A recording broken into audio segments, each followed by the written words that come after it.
자기 안에 길트가 되게 많았었어요. 제가 만났던 아이들이. 왜냐면은 부모님들이 또 교회에서 목사님들이 전도사님들이 이제 전해주는 그런 너의 모습이 있는데 그 아이들이 막상 살아가는 삶은 그게 아니니까 거기서 오는 죄책감이 굉장히 많더라고요, 아이들이. 그래서 아이가 자라면서 사랑받고 보호받고 있다는 느낌을 받지 못했을 때 음, 뭔가 책임감은 늘어나고 하지만 내가 기댈 수 있는 그런 공간은 음. 없는 경우에는 아이들이 더 위태해질 수밖에 없는 것 같기는 해요. Welcome to the Take 1.5 podcast. This is your host, Millie.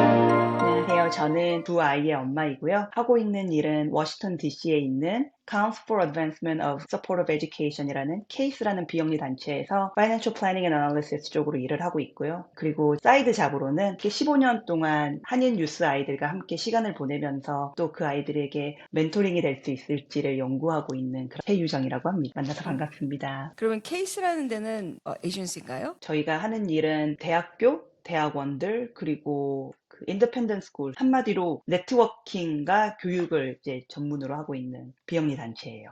바쁘실 텐데 지금 아이들 다 재우고 오신 거예요? 네. 애들 안 잔다 그래서 막 협박하고. 어느 가정에서나 있는 네. bedtime.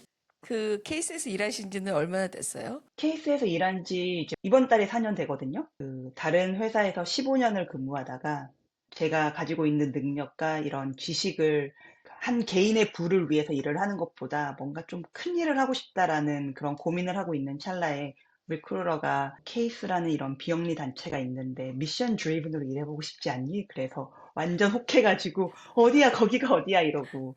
내가 평생 커리어가 non-profit 쪽에서 일한 사람으로서 물어볼게요. 미션 driven 한 organization에서 일하니까 어때요? 솔직히 말하면 원래 일했던 곳은 굉장히 fast pace고 profit driven이다 보니까 어떻게 해서든 돈을 많이 벌면 되고 bottom line이 중요하고 막 이런 곳에서 일하다가 mission driven으로 가니까 너무 이렇게 relax 되어 있고 다 relationship이 더 중요하고 그런데 그 적응하는데 한 3년 걸린 것 같아요. 그 volunteer이 굉장히 중요한 그런 단체에서 일을 하고 있는데 제가 15년 동안 발런티어로 그냥 섬기고 있는 단체도 있는 상황에서 페이를 받으면서 이런 역할을 할 수 있다고에 너무 감사하면서 하고 있습니다. 그 라이프도 미션 드리븐으로 살고 싶어 하는 그런 네, 사람인데 일까지 돈 받으면서 미션 드리븐으로 일을 그러니까요. 한다니. 네, 그 굉장히 fulfilling 한 것 같아요, 사실. 음, 비전 스테이트먼트도 너무 마음에 들고, 에듀케이션이 사회를 바꾼다. 에듀케이션이 사회를 바꾸는 것 같으세요? 저는 그렇다고 믿어요. 대한민국의 그런 변화나 그런 걸 봐도 사실 굉장히 어려웠던 7, 80년대 그 시간들이 있었잖아요. 뭐 정치적으로도 그렇고 경기적으로도 이렇게 경제적으로도 굉장히 많이 붐이 있었는데 그때 대학교도 많이 가게 되고 많이 배우신 것 같아요. 근데 그런 학구열들이 지금의 대한민국을 만들지 않았나라는 생각을 하고 있기 때문에 저는 그런 third world country들 있잖아요. 특히 막 아프리카 이런 나라에서도 저희 단체가 이제 더 아웃리치를 하려고 노력을 하고 있는 중에 있는데 많이 배울수록 생각의 그 넓이가 더 커진다고 느껴지거든요. 그런 poverty나 크리티컬한 에리아에 있는 패밀리들한테는 정말 에듀케이션 opportunity가 정말 정말 중요하잖아요. 맞아요. 그래서 미국에서도 사실 first time 컬리지에 들어가는 사람들에게 주는 베네핏도 더 많이 그러게요. 근데 DEI가 없어지면서 없어지면서, 그것도 네. 없어지겠죠? 네, 그래서 저희 단체도 직접적으로 이렇게 타겟이 된 건 아니지만, 그래도 이제 Department of Education도 없어지고, 대학교들의 그 펀딩이나 이런 페더럴 그랜트 이런 걸 없애면은 학교들도 굉장히 많이 서퍼를 하는 거죠. 정말 long time volunteer로 일하고 계시잖아요. 네. 그거에 대해서 좀 말씀해 주실 수 있으세요? 네, 제가 그 섬기고 있는 그 단체에서는 처음에 시작을 했을 때는 사실 한국에서 이민을 오거나 유학을 온 1.5세 중고등학생들이 땡스기빙 때 특별히 갈 곳이 없는 거예요. 그 아이들이 예를 들어서 뭐 부모님이랑 이민을 왔다면은 부모님은 이제 블루 컬러드로 일을 하시니까 땡스기빙 때도 별로 이렇게 쉬지를 못하고 그리고 이게 미국 할러데이니까 한국에서 이제 갓 이민 오신 분들에게는 땡스기빙이 별 의미가 없는 거예요. 그러면은 그 기간 동안 아이들이 그렇게 큰 의미 있는 시간을 보내지 못하고 있는 경우가 많은데 그런 친구들을 위해서 저희가 메릴랜드에서 컨퍼런스를 열었어요. 한어권 뉴스 컨퍼런스. 땡스기빙 그 위키에 있는 수, 목, 금, 토 이렇게 해서 3박 4일 동안 이렇게 선생님들과 학생들을 모아서 하나님의 말씀도 전하고 세미나 같은 것도 하고 그리고 그 아이들이 정말 그 안에서 한국어로 소통하면서 막 뛰어놀고 그런 걸 경험할 수 있는 그런 컨퍼런스를 이제 만들었었는데 그게 벌써 16번째가 되고 올해가 17번째가 되는 그곳에서 이제 저는 처음에는 선생님으로 2년을 섬겼었는데 그때 이제 아이들을 만나고 그다음부터는 제가 이제 컨퍼런스를 운영하는 오퍼레이션 쪽으로 섬기다가 이제 다음 세대를 세우고 그 세대를 도와주는 그런 서포트 역할로 남아있는 게 좋겠다 그래서 새로 생긴 디렉터들과 팀장님들을 서포트하는 역할로 지금은 이제 섬기고 있습니다. 근데 어떤 것들 때문에 그 컨퍼런스에 그 발렌티어 해야 되겠다. 26이란 젊은 나이에 그렇게 아, 마음이 드셨어요? 사실 땡스기빙은 제가 제일 좋아하는 할러데이거든요. 음, 그해 여름에 이제 청년 컨퍼런스를 갔었는데 그때 선생님을 모집한다고 뉴스코스타에서 하는 그 광고를 봤는데 어, 어, 내가 제일 사랑하는 땡스기빙을 유스 아이들과 보내보는 건 어떤 의미가 있을까? 뭐 발렌티어가 필요하다니까 한번 알아나 볼까? 이러고 이제 신청을 했었는데 이제 그때 선생님들에 대한 그런 훈련하는 시간이 있거든요. 그래서 그 훈련하는 시간을 통해서 내가 스 아이들을 전혀 모르고 있는데 지금 내가 겪었던 그 중고등학교의 모습과 생활과 지금 아이들은 너무 다른데가 느껴지면서 그때부터 이렇게 마음이 확 열린 것 같아요. 한번 섬겨보자라는 마음으로 이제 첫 해 섬겼다가 한마디로 말하면 코가 그러면서 약간 인생이 바뀐 것 같아요. 이 아이들에게 어떻게 하면은 더 좋은 영향력을 줄 수 있을까? 그러면은 1.5세로 자기가 자라면서 자기의 모습, 그다음에 이 컨퍼런스에 가서 만난 아이들의 모습 이렇게 겹쳐져서 보일 수도 있겠네요. 근데 조금 다른 거는 저는 대학교 때 하나님을 음, 만나가지고 제가 중고등학생 때는 매우 잘 놀았거든요. 크리스천 중고등학생 유스 아이들을 봤을 때 저보다는 좀 더 힘들겠구나라는 생각을 했었어요. 왜냐면 그들의 힘들겠구나. 음, 크리스천 아이덴티티로 그 학교에서 살아가는 게 쉽지 음, 않다라는 생각이 있었고, 그리고 자기 안에 길트가 되게 많았었어요. 제가 만났던 아이들이. 왜냐면은 부모님들이 또 교회에서 목사님들이 전도사님들이 이제 전해주는 그런 너의 모습이 있는데 그 아이들이 막상 살아가는 삶은 그게 아니니까 거기서 오는 그런 죄책감이 굉장히 많더라고요, 아이들이. 저는 그런 거 모르고 살았거든요. 하나님을 아, 몰라가지고. 아하. 네. 그리고 또 저는 제가 만났던 아이들은 자존감이 높은 친구들이 많지 않았어요. 특히 1.5세들, 1세들, 그러니까 부모님과 같이 온 이런 음, 아이들은, 아니, 유학생 이런 친구들은, 어딘가 모르게 굉장히 좀 나의 부족함, 나에게 부모님 기대에 못 미치는 나에 대한 그런 자괴감, 어, 교회에서 말씀하시는 크리스천으로서 해야 되는 그런 모습과 자기의 모습의 그 차이점에서 오는 음. 그런 죄책감 이런 것들이 되게 많이 쌓여 있는 거를 좀 많이 보면서 안타까워했었어요. 왜 그런 모습들이 보일까요?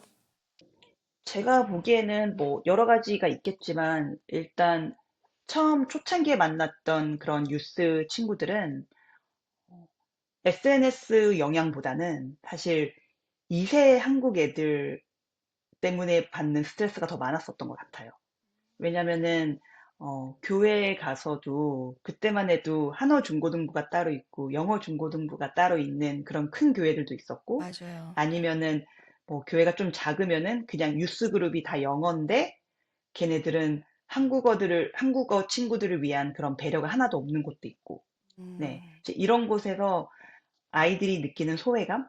예를 들어서 자기 부모님은 영어도 못하시고 델리나 세탁소나 뭐 이런 데서 진짜 힘들게 일하시는데 같은 교회에 있는 같은 학교에 같은 반에 있는 이세 친구 부모님들은 회사 다니면서 주말에도 쉬고 그리고 교회에서도 더 영향력이 있고 그리고 경제적으로도 더 부유해서 막 16살 되면 차를 선물 받는다거나 이러는데 한업권 친구들은 라이드가 없어가지고 왜냐면 부모님도 일을 하시고 있고 자기들 차는 없는 경우도 많았고 그럼 이제 라이드가 없으면은 전도사님이 이렇게 돌면서 애들을 다 픽업해오고 뭐 이러셨거든요.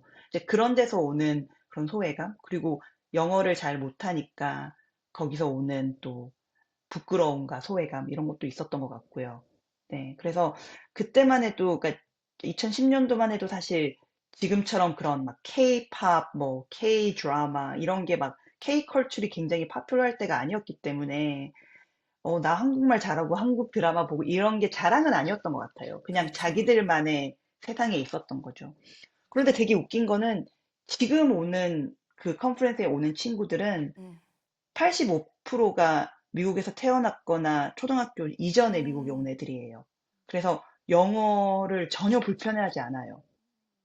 그런데 그런 친구들이 왜 이 컨퍼런스에 오는지 되게 많이 궁금해했었어요. 다른 데 갈 때도 많은데 왜 여기로 오지? 막 이러면서. 네. 그러게요. 이제 그 음. 얘기 들으니까 갑자기 나의 그 추억으로 돌아가면서 저 중고등학교 때 생각이 좀 나는 것 같아요. 예. 그때 선생님이 음, 중고등학교 때는 몇 년도였어요? 그때는 80년도? 80년도. 아, 저는 80년대. 90년도. 예. 90년대. 예. 그러니까 뭐 옛날이지만 그때도 영어 잘하는 저는 이제 1.5세니까 6학년 때 저도 6학년 때 왔거든요. 네. 그러니까 영어를 못했을 거 아니에요. 중학교 때 특히. 네. 그런데 저는 이제 교회를 다녔기 때문에 그 교회에서 만난 친구들은 물론 저 같은 사람들도 되게 많았어요. 그런데 또 영어를 굉장히 잘하고 미국에서 오래 살고 그다음에 모든 그런 성경 공부나 이런 것들이 다 영어로 돌아가잖아요. 그러니까요. 그러니까는 거기서 as if 내가 잘 알아들어야 되는 입장으로 보여지잖아요. 저 사람들한테는. 근데 난 사실 못 알아들었는데 나보고 막 뭐 읽으라고 그럴까 두려워서 안 가고 그랬던 기억이 갑자기 나네요. 그리고 학교에서도 스트레스 받는데 교회에서도 스트레스를 받는다면은 과연 그 교회가 그 아이에게 영혼의 힐링의 장소였을까라는 그런 고민이 들기는 하거든요. 쉽지 않은 문제인 것 같아요. 지금 17년 그 정도 됐는데 네. 처음에 그 17년 전에 만난 그 아이들의 상황과 지금 2025년에 만나는 아이들의 상황이 어떻게 좀 변화가 있나요? 아니면 어떨까요? 일단 데모그래픽이 많이 바뀌면서 더 이상 한국에서 많이 유학생들이 오지를 않아요. 그리고 저희 컨퍼런스에 오는 학생들도 대부분이 이제 아까 말씀드렸다시피 영어권 아이들이고 그런데 너무 신기한 거는 한국말도 되게 잘해요. 미국에서 오, 태어났는데도 그 코리안 컬처리 굉장히 이제 지금 파퓰러하다 보니까 음, 집에서 한국 드라마를 보고 한국 쇼를 보면서 그거를 더 배우려고 하고 그리고 저희 그 컨퍼런스에서도 저희는 아직도 한국어를 이제 쓰기는 하는데 더 이상 한국어를 100% 쓰지는 못해요. 왜냐면은 한국말을 잘 못하는 친구들이 많거든요. 그래서 음, 영어로도 하고 한국말도 같이 하는 그런 정말 콩글리시로 되는 그런 컨퍼런스를 진행을 하고 있는데 너무 웃긴 거는 한국어가 좀 잘하는 친구들은 그 영어가 더 편한 친구들에게 설명을 자기들끼리 다 이렇게 통역을 해줘요. 음, 자기가 알아듣는 대로. 네. 아, 그리고 또 만약에 디스커션은 다 영어로 해요, 애들끼리. 음, 그런데 또 발표는 한국말로 만약에 해야 되면은 그걸 또 이제 한국 친구가 서로 도와주고 이런 식으로 서로 같이 이렇게 하는데 너무 웃긴 건 언어는 한국어가 됐던 영어가 됐던 걔네들의 그 컬처 있잖아요. 음, 그런 정서는 한국인이에요. 근데 저는 그게 너무 신기하고 너무 귀하다고 생각해요. 음, 보통 언어가 정서를 표현할 거라고 생각을 하는데 언어는 그런 정서의 일부분이지 모든 걸 담지는 않는 것 같더라고요. 음, 이 아이들은 영어로 말을 하지만 완전한 한국인. They're Korean Americans. right, right, Yeah, and they feel at home. 그곳에 왔을 때. 음, 아무리 영어가 편해도 그런 코리안 컨텍스트나 그런 컬처리 없는 그런 그냥 미국 컨퍼런스에 딱 가면은 음, 뭔가 자기가 약간 마이너리티가 됐고 음, 어 they have to 이렇게 글들과 fit in 하려고 이렇게 약간 프리텐드를 해야 되는 게 있다면은 음, 이 컨퍼런스에서는 언어는 뭐 영어가 됐든 한국어가 됐든 뭐가 편한지 상관없이 그냥 they're Korean American. 그래서 그게 너무 아름답더라고요. 그런데 뭐 전체적으로 봤을 때 뭐 경제적인 부분이나 이런 거는 제가 봤을 때 되게 훨씬 더 부유한 것 같아요. 왜냐면은 일단 부모님이 미국에서 더 오래 생활을 하셨고 2세거나 아니면 뭐 1.8세 같은 그런 친구들이 많기 때문에 음, 그런데 정신적으로는 저는 더 행복하다라고는 말할 수 없을 것 같아요. 아이들은 너무나도 많은 중독에 이렇게 휩싸여 있고, 그리고 우울증이 있는 아이들도 너무 많았고요, 사실. 그리고 부모님과의 관계에서 어려움을 겪는 친구들도 매우 많고요. 네. 친구들과의 관계에서 어려움을 겪는 친구들도 많고요. 그래서 저희가 카운셀링을 하진 않고 라이프 코칭이라고 해서, 왜냐면 카운셀링은 이제 1대1로 오랜 기간 동안 해야 되는데 저희가 이제 그럴 수 있는 시간은 없으니까 거의 이렇게 70분 세션에 라이프 코칭을 하거든요. 네. 그리고 정말 전문 상담가가 필요하면은 그거를 인커리지를 하고 가서 만나라고 하는데, 정말 굉장히 시리어스한 그런 케이스도 많이 오고, 정말 그냥 "학업 진로가 고민돼요." 이런 수준의 친구들도 있지만, 당연히 뭐 자살을 고민하는 친구들도 있고, 우울증 때문에 고생하는 친구들, 부모와 친구들과의 관계에서 고민하는 친구들, 하나님과 자기의 reconciliation이 안 돼서 고민하는 친구들 되게 많았던 것 같아요. 네. 더 가슴 아프죠, 사실.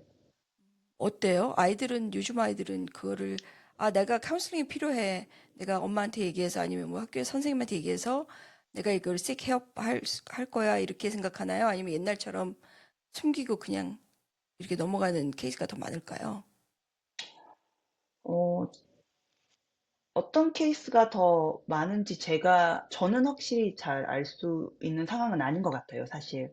그런데 어 부모님한테 "나 카운셀링 받고 싶어요."라고 말을 하는 게 쉬운 건 아닌 것 같아요, 그러면. 특히 코리안 커뮤니티에서는.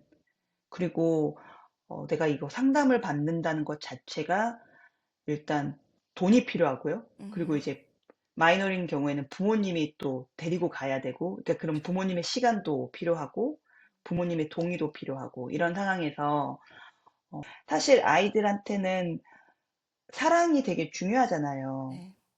근데 부모님께서 열심히 일하시는데 그 자리에 없었던, 사랑을 줄 수 있는, 아이를 보호해 줄 수 있는 자리에 없었던, 그래서 아이가 자라면서 사랑받고 보호받고 있다라는 느낌을 받지 못했을 때 음, 뭔가 책임감은 늘어나고, 음, 하지만 내가 기댈 수 있는 그런 공간은 음. 없는 경우에는 아이들이 더 위태해질 수밖에 없는 것 같기는 해요. 지난번에 저희 이 음. 팟캐스트에 상담하시는 선생님이 나오셔서 아이들이 아무튼 여러 가지 어려운 일들을 학교에서 힘든 날을 보내고 집에 왔는데 기댈 쿠션이 없다. 그래서 그죠. 혼자서 해결하는 방법을 찾는데 어떤 아이들은 좋게 턴아웃 하면 그걸 공부하는 대로 쏟는 그 에너지를 아들도 있게 그렇겠지만 뭐 운동화를 네. 한다거나 네. 그렇지 않은 많은 아이들은 다른 것들 중독될 만한 나쁜 영향을 미칠 만한 그런 것들을 또 찾는단 말이에요. 왜냐하면 마음이 그쵸. 불안하고 허하니까 1.5세라는 것이 지금 어른이 된 1.5세, 그러니까 음. 저 나이 아니면 그보다 영한 미국에 이민 온 분들 말하는 거예요. 특별히 또 특히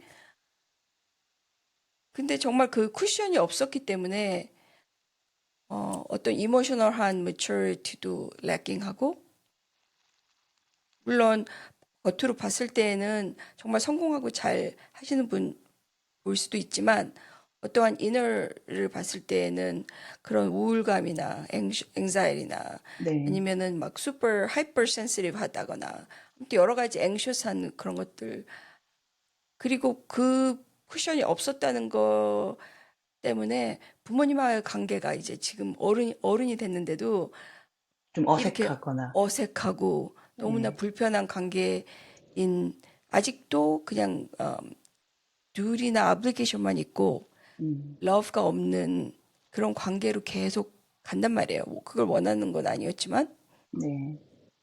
그래서 선생님 보시기에 어때요? 1.5세들이 가지고 있는 그런 특별한 그런 힘듦, 문제 뭐 이런 것들이 있을까요?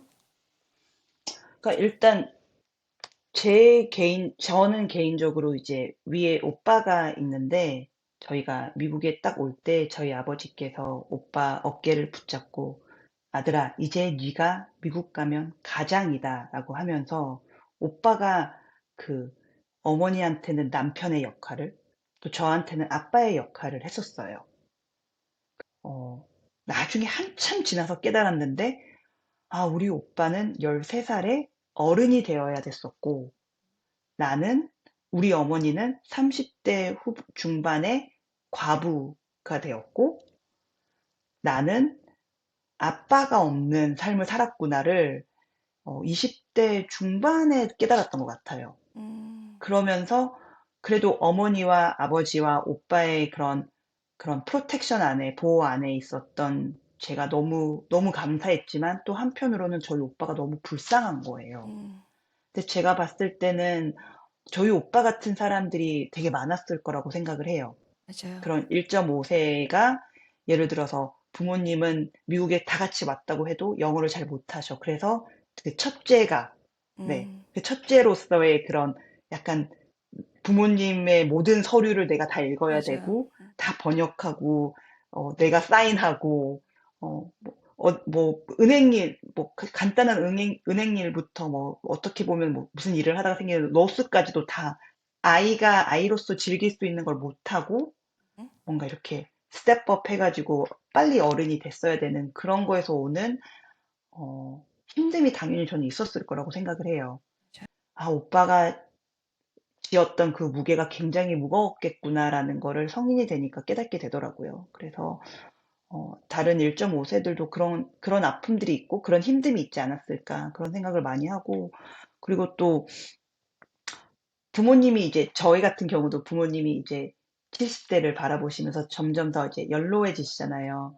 그런 경우에는 정말 responsibility 음, 책임감만 남는데 막상 이렇게 함께 보냈던 좋은 시간들도 없고 같이 가족이 패밀리 베케이션을 간 것도 없고 음, 그렇게 큰 대화를 해본 적도 없고 이제 특히 저희 나이 또래는 이제 저희 애들 키우느라고 되게 바쁘잖아요. 이제 그렇죠. 이런 상황이니까 더 이렇게 좀 힘든 경우도 있는데 또 다 그런 건 아닌 것 같고. 그래서 현장에서 아이들을 every year 보는 거잖아요. 1년에 한 번씩. 네. 거의 막 컨센트레이트해서 3일 동안. 그 아이들을 보면서 어떤 기분이 드세요? 이렇게. 아이들 한 사람 한 사람을 보면 너무 이쁘고 너무 귀해요. 제가 이 컨퍼런스를 하기 전에는 중고등학생들 무서웠거든요. 음, 무서워서 이렇게 약간 피해 다니고 음, 음, 음, 예, 그랬었는데 지금은 보고 있으면 너무 이쁘고 너무 뽀송뽀송하고 정말 존재만으로도 그 젊음만으로도 너무 싱그럽고 이쁘고 기대되고 막 익사이팅하고 이런 걸 보니까 특히 막 어린애들이 점점 매해 커가면서 오는 특히 막 남자애들 변성기가 되면서 음. 목소리 바뀌고 이러면은 막 징그러워! 이러면서도 너무 이쁘고 기특하고. 저도 이제 엄마가 됐으니까 더 그게 사랑스러워 보이는 걸 수도 너무 이뻐요. 근데 본인들은 그걸 몰라요. 자기가 얼마나 이쁜지. 맞아요. 자기가 얼마나 예쁘고 귀한 시간을 보내고 있는지 모르는 아이들한테 해줄 수 있다면 어떤 말 해주고 싶으세요? 너는 존재만으로도 너무 빛나는 아이라고 말해주고 싶어요. No matter what you do, no matter what you think you are, you're so precious. 그리고 너무 사랑받을 존재라는 거. 그리고 부모님이 사랑을 표현할 줄 몰라서 안 하는 거지, 못 음, 하시는 거지, 음, 사랑하지 않는 게 아니라는 거? 그걸 알았으면 좋겠어요. 제대로 된 사랑을 받아본 적이 없으시니까 그걸 표현하시는 것도 되게 서투신 것 같아요. 음, 이제 그런 모습들을 아이들은, 어, they don't love me, they don't care about me 이렇게 생각을 하는데 사실 그건 아니거든요. 네. 부모님이 너를 얼마나 사랑하고 또 you're a masterpiece라는 거를 애들이 알았으면 좋겠어요. 그래서 세상에서 그 SNS에서 말하는 잘남과 빛남에 이렇게 속지 않고 자기 내면을 사랑할 수 있는 그리고 자기를 위해서 시간을 쓸 수 있는 그런 아이들로 자랐으면 좋겠다라고 말해주고 싶어요. 이너 뷰리가 너무 이렇게 밝게 빛나서 이렇게 글로잉 할 수 있었으면 음. 좋겠어요. 그게 그렇다면 정말 그 귀하고 프레셔스하고 예쁜 아이들, 정말 그 존재만으로도 너무 빛이 나는 이 아이들의 그 부모님만 한 방에 모여서 말씀을 전할 수 있다면 어떤 메시지를 전하고 싶으세요? 티네이저 부모님들에게 말씀을 전한다면은 아이들을 나의 소유라고 생각하지 않으셨으면 좋겠고, 내가 우리 아이를 다 알고 있다라는 착각을 조금 내려놓으시고, 아이에게 질문을 했으면 좋겠어. 내 안에서 하고 싶은 이런 정답들이 있는데, 아이, 그건 아니고 내가 그건 해봐서 알고, 음, 내가 이거를 너가 힘든 길을 가지 않기 위해서 내가 이런 말을 해주고 싶은 거야 라는 그 마음은 다 알겠지만, 그래도 가만히 아이들의 이야기를 좀 집중해서 들어주셨으면 좋겠어요. 내가 원하는 답을 듣고자 하는 질문을 하는 게 아니라 정말 아이가 하고자 하는 말을 할 수 있는 그런 질문들로 아이들과 대화하는 시간을 늘려봤으면 좋겠어요. 자기 자신에게 가장 좋은 선택을 할 거라는 그런 믿음을 부모님이 주셨으면 좋겠어요. 아, 우리 부모님이랑 대화가 통하는구나. 이게 일방적으로 내가 이렇게 부모님한테 뭘 들어야 되는 게 아니라 내가 대화를 하고 내가 이렇다라고 말을 했을 때 부모님이 거기에 대한 리스폰스를 genuinely 해줬을 때 마음이 열리지 않을까라는 그런 고민을 해요. 선생님 보시기에는 아이들이 부모한테 가장 듣고 싶어 하는 말이 뭔 것 같으세요? I will always be there for you. I'm always on your side. It's okay. You can come talk to me. 이런 말을 해주면은 아이들이 좋지 않을까요? 그리고 괜찮다라고도 말해줬으면 좋겠어요. 성적이 잘 나오지 않아도, 내가 원하는 대학에 들어가지 못해도, 괜찮아, 잘했어. 이렇게 성과를 가지고 칭찬을 하는 게 아니라 그 노력을 가지고 칭찬을 해주시는 모습을 보면은 아이가 더 모티베이트 되지 않을까라는 생각이 들기는 해요. 근데 부모님 그럴 것 같아. 아니, 잘해야 칭찬을 하지. 맞아요. 저도 똑같이 그래요. 저희 애들한테. 우리가 할 수 있는 그 옹리 웨이는 그냥 연습하는 것밖에 없는 것 같아요.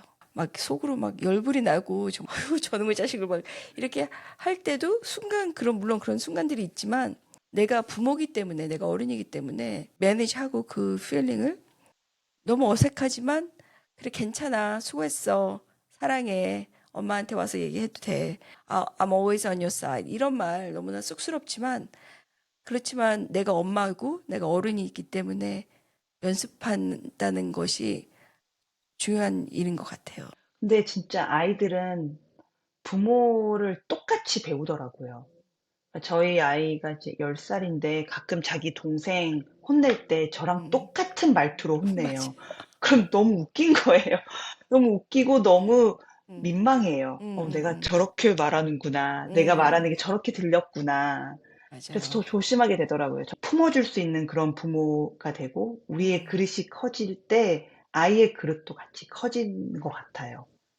지금 아이들이 어떤 고민을 하고 있고 어떤 어려움을 갖고 있고 또 어떤 것들을 좋아하고 관심이 있고 이런 것들을 정말 직접 보시는 거잖아요. 그래서 그 입장에서 아이들에 대한 사랑과 관심과 패션으로 우리에게 오늘 말씀해 주신 것 같아요. 네. 사람은 영혼이 있는 spiritual being이기 때문에 그러니까 아무리 좋은 집에 좋은 것들을 먹고 좋은 환경에서 안전하게 자라도 뭐 육체적인 것 이런 것들은 다 채워질지 모르지만 네. 영적인 것이 채워지지 않으면 이모셔널한 것이 채워지지 않으면 거기가 이렇게 언밸런스 될 수밖에 없는 게 우리 사람이잖아요. 그래서 조금 더 자세히 아이들을 보셔서 말씀해 주신 그런 프랙티스들을 한 가지씩이라도 어색하지만 해보면 어, 너무 좋을 것 같아요. 어쨌든 우리 부모의 목적은 아이들이 건강한 어른이 되고 독립적인 어른이 되고 이 사회에 좋은 소사이의 멤버가 되게 키워내는 게 우리의 잡이고 우리의 목적이잖아요. 그죠? 그렇죠. 그래서 그런 것들을 할 수 있도록 오늘 많은 팁 많이 주신 것 같아요. 인사이트도 많이 주시고 감사합니다. 감사합니다. 네. 감사합니다. 시간 내주셔서 너무 감사하고 한 가지씩 적어서 꼭 연습해 보도록 약속할까요? 네. 네. 저도 네. 이렇게 말을 했지만 막상 저희 애들이 이제 티네이저가 되면 저도 똑같이 연습을 해야겠죠. 그러면 끝도 없어요. 네. 지금 하고 있는 이 연습들이 나중에는 그게 굉장히 자연스럽게 나오는 음흠. 거를 기대하고 하면서 네, 맞아요. 오늘 밤도 하고 파이팅. 있습니다. 네. 감사합니다. 감사합니다. 이 채널 구독과 좋아요, 쉐어해 주시고 코멘트 해 주시면 너무 힘이 되겠습니다. 감사합니다.